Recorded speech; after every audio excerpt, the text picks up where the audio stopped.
लई आवो सोने के सिंहासन त कान्हा बैठावहु हो।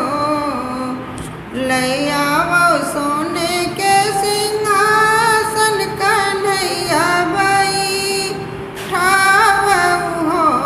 ललना लई आवो सुरही गाय के दूधवा त कान्हा के पिलावहु हो। ललना लई आवो सुरही गाय के दूधवा त कान्हा के पिलावहु हो। यशोदा घर बाजेला बधाइया सखी सब गाँव सोहर हो। यशोदा घर बाजेला बधाइया सखिया सब गाँव सोहर हो। ललना नंद लूटाव हीरा मोतिया त कुल के तारन अइले हो। ललना नंद लूटाव हीरा मोतिया त कुलवा के तारन अइले हो। देवकी के भइले ललनवा त कृष्ण के अवतार भइले हो। देवकी के भइले ललनवा त कृष्ण के अवतार भइले हो। ललना नंद घर बाजला बधाइया यशोदा आंगन सोहर हो।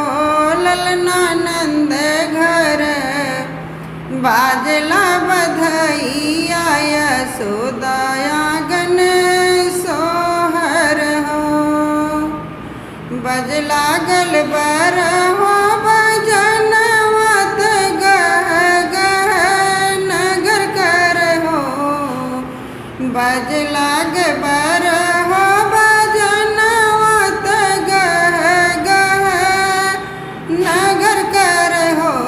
ललना नंद जी लूटाव धीरा मोतिया त कृष्ण जी जन्म लिए हो। ललना नंद जी लूटाव हीरा मोतिया त कृष्ण जी जन्म लिए हो। ललना यशोदा लूटाव अनधन सोनवा त कृष्ण जन्म लिए हो। ललना यशोदा लूटाव हीरा मोतिया त कृष्ण जी जन्म लिए हो। मुखवा देखी यशोदा हरसत नंद राजा भी हंसत हो।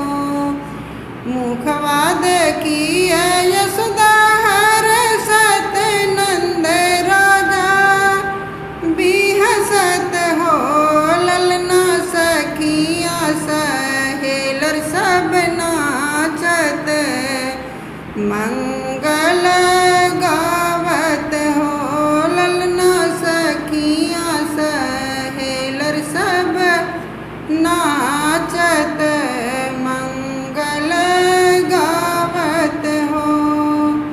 पियरी पीतांबर नंद लावै सोने के खड़उआ लावै हो।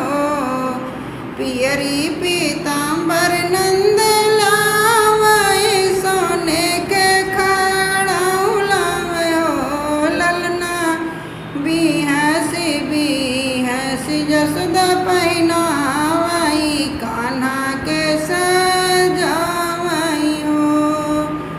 ललना बिहसी जसोदा पहिनावई कान्हा के सजावई हो।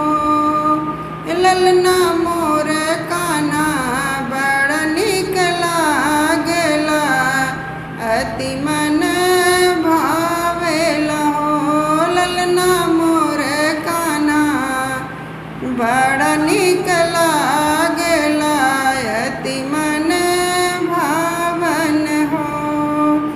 माथे मुकुट काने कुंडल पावे पाए जनियान हो।